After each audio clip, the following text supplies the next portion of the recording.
di masa dia memerlukan bantuan daripada Allah, disitulah dia kehilangan, disebabkan lupa kepada Allah di masa senang, maka dilupakan oleh Allah semasa dia susah. Suasana sekarang ini yang kita lalui di bulan Syawal, suasana kita ingin bersyukur kepada Allah atas nikmat ibadah yang kita lakukan di bulan Ramadan al-Mubarak. Tapi nikmat ini menuntut kepada kita tuntutan yang penting.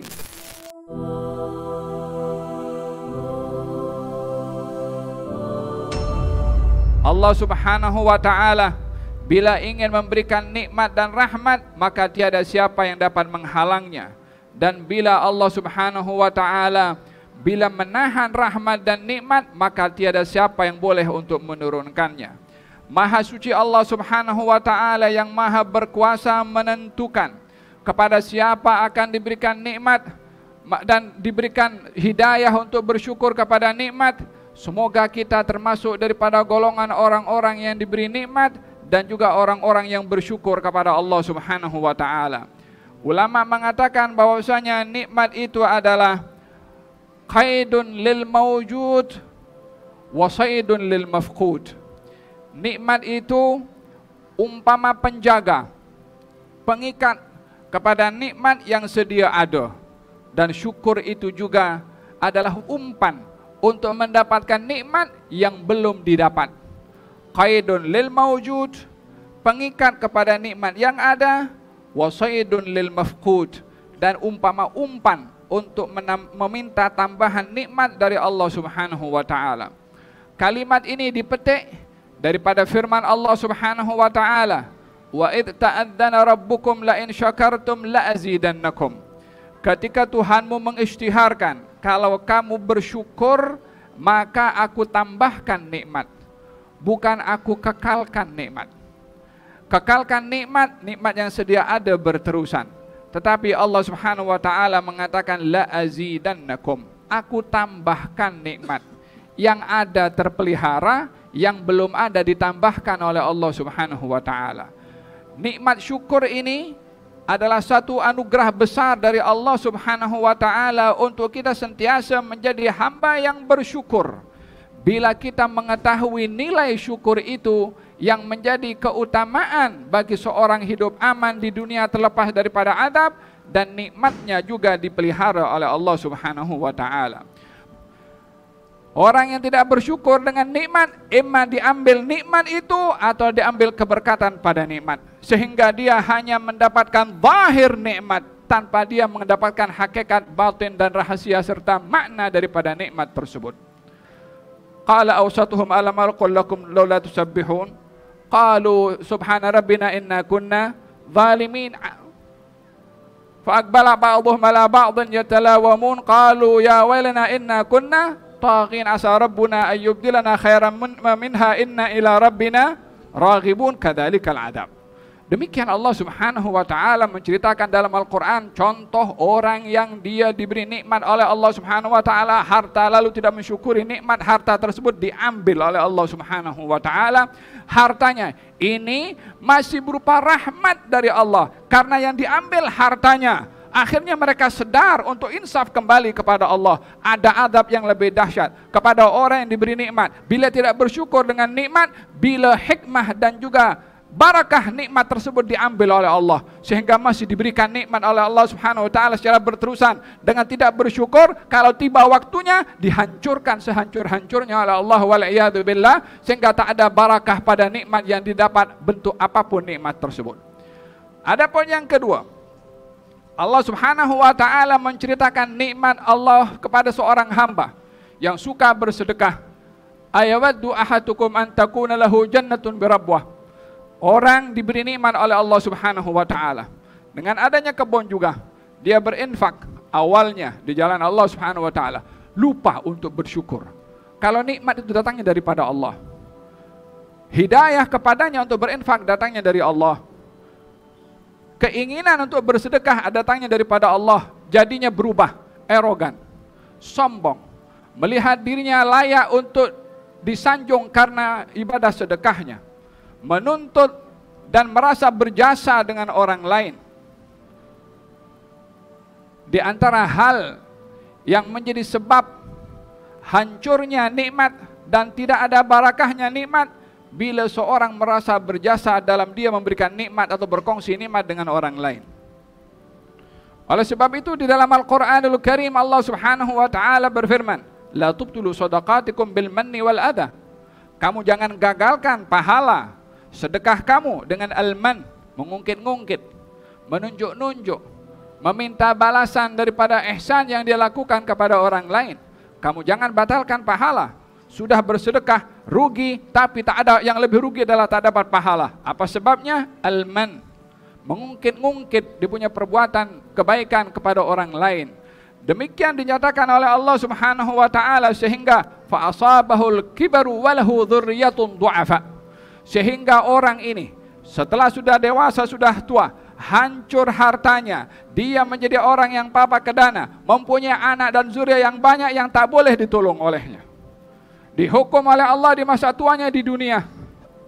Walaupun awalnya adalah menggunakan nikmat di tempat yang baik, namun tidak mensyukuri kepada Allah Subhanahu wa taala, maka dihukum oleh Allah Subhanahu wa taala karena lupa mensyukuri akan nikmat dari Allah Subhanahu wa taala di masa dia memerlukan bantuan daripada Allah. Disitulah dia kehilangan disebabkan lupa kepada Allah di masa senang, maka dilupakan oleh Allah semasa dia susah.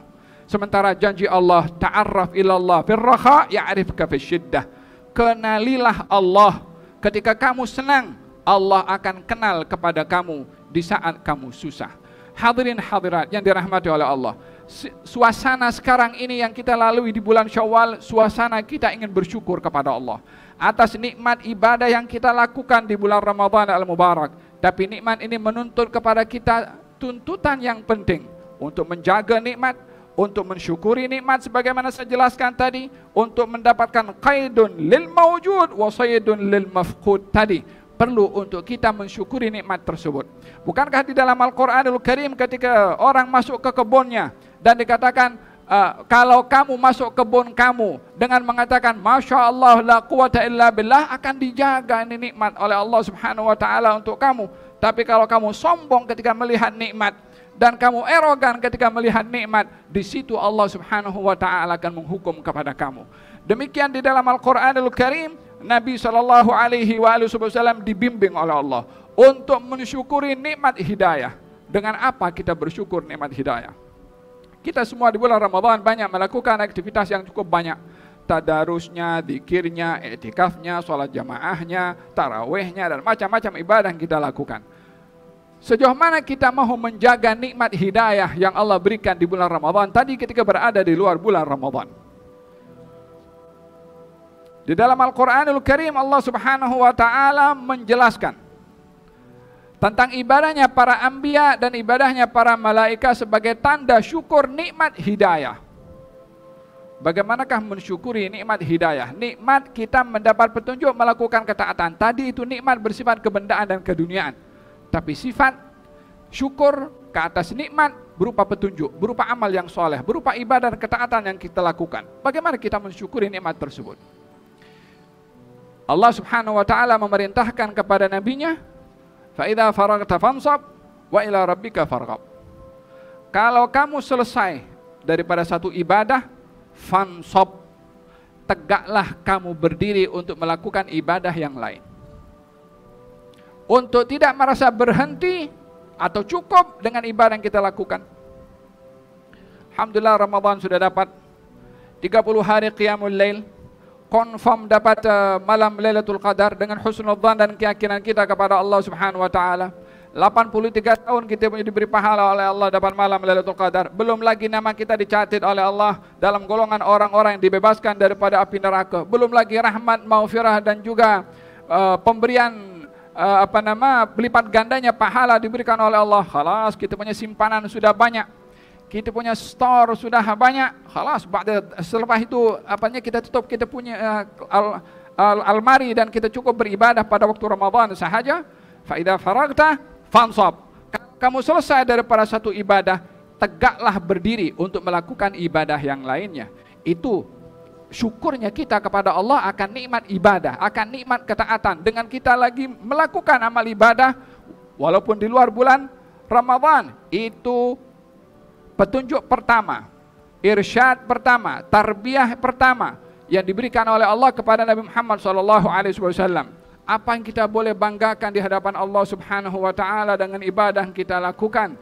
Apa yang kita boleh tunjukkan kepada Allah Subhanahu wa taala dengan ibadah yang kita lakukan, sementara semua adalah fadl dan hidayah dari Allah Subhanahu wa taala kepada kita. Sikapilah Allah Subhanahu wa taala yang telah mencurahkan terlalu banyak nikmat kepada kita untuk kita bersyukur kepada Allah Subhanahu wa taala dan sentiasa melihat berkekurangannya kita dalam beribadah kepada Allah.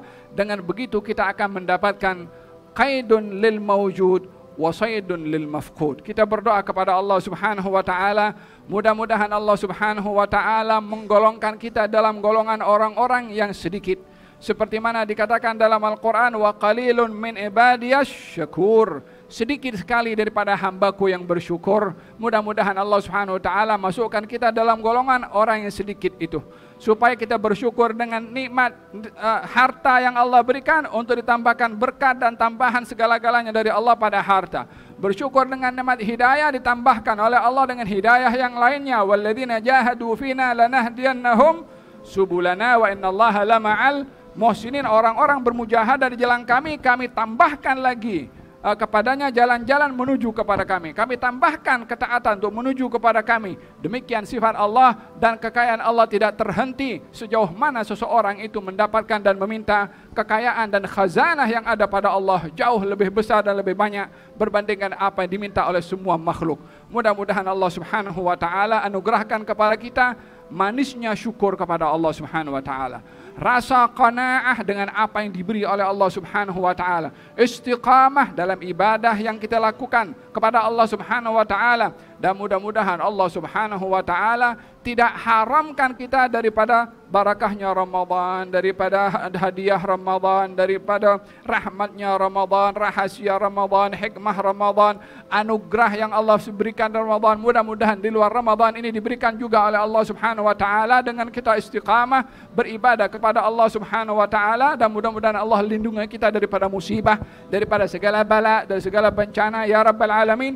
Dianugerahkan oleh Allah tenang dalam hati. Apapun yang kita lalui dalam hidup, mau suka mau duka, mau pahit maupun manis, kita dianugerahkan oleh Allah sakinah dalam setiap keadaan, sehingga kita sentiasa merasa bersama dengan Allah Subhanahu wa taala.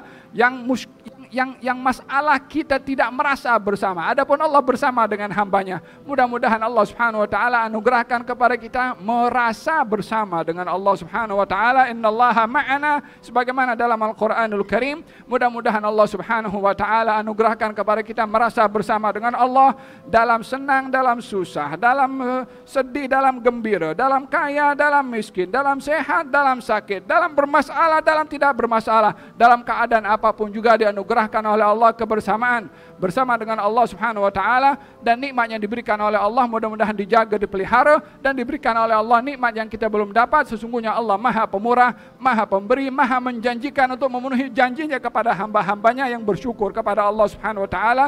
Mudah-mudahan para syiban kita diberikan oleh Allah Subhanahu wa taala sehat wal afiyah. Yang sakit di antara mereka diberikan sehat wal afiyah. Yang sakit lutut mudah-mudahan diberikan sehat wal afiyah oleh Allah Subhanahu wa taala. Yang sehat ditambahkan sehat oleh Allah Subhanahu wa taala. Yang taat ditambahkan taatnya oleh Allah Subhanahu wa taala.